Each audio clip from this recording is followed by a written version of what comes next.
Kevin, the petroglyphist here. Spacemen have been a recurring theme in my petroglyphs for about 15 years. As I mentioned in the aerospace video, space stuff is awesome. Humans in space is super awesome. The idea that a human being can float and out in that super hostile extravehicular activity is just incredible. We humans identify with the humans in art. We see another figure, and if it's configured well, we relate to that figure.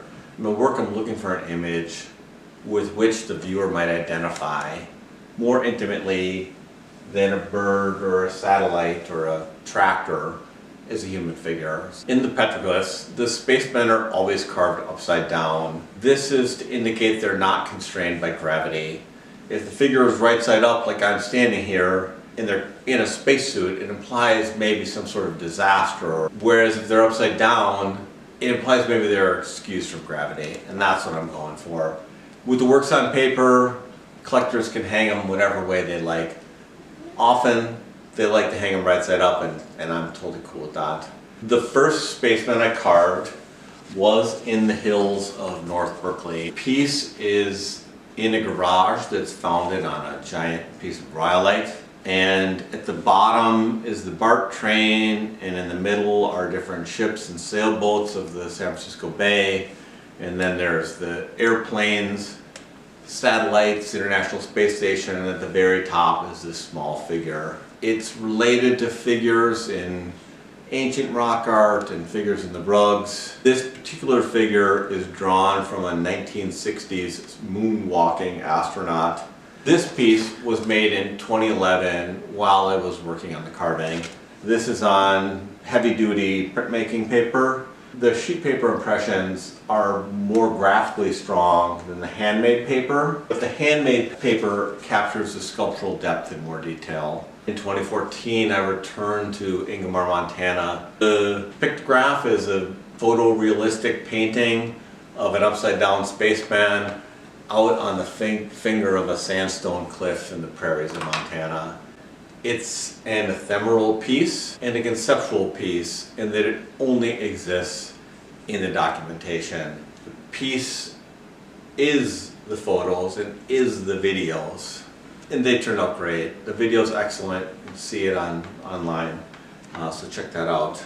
In the spring of 2015, I made a petroglyph in Galisteo, New Mexico. When I made the deal to go down to Galisteo, I was assured that there was a basalt hogback ridge, quote, just behind the house. That turned out to be in the neighbor's place, and there was no way I was working on the neighbor's place without permission. So I wanted to work in a sandstone boulder, which was not archival and therefore not really my preferred medium.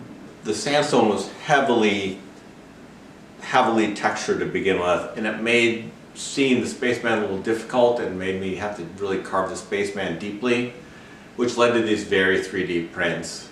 In 2017, I was lucky enough to be in artist in residence at the Anne Marie Garden in Lusby, Maryland, where I carved a petroglyph about the Patuxent Naval Air Station that was operating across the river then. At the Naval Air Station, they trained astronauts and they flew F-35s.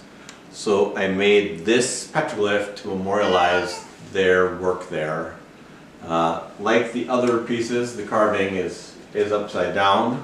This figure is maybe 20% smaller than the Galisteo figure, and it's much flatter and smoother, and the color was more nuanced. This painting this granite, you could get a more blended effect than you could with the sandstone. In 2017 and 2018, I combined figures from Maryland and Galisteo into one piece. So there were two spacemen, one slightly smaller, holding hands with one another. And it was about our relationships and intimacy and closeness and the spacesuits we wear to protect ourselves and our social engagements. My plan, though, is to use that mold of this figure to make some ceramic pieces. So the reason I'm talking about this figure in front of this ceramics is because the whole reason to start my ceramics practice was to make this figure in one piece of thin translucent porcelain. So I started small worked out different mold strategies with the dragonflies and the thrushes, and I have been slowly increasing the scale. And the next step is to do this figure in clay. So stay tuned. We'll hope to get to that soon. And thanks for tuning in to this adventure.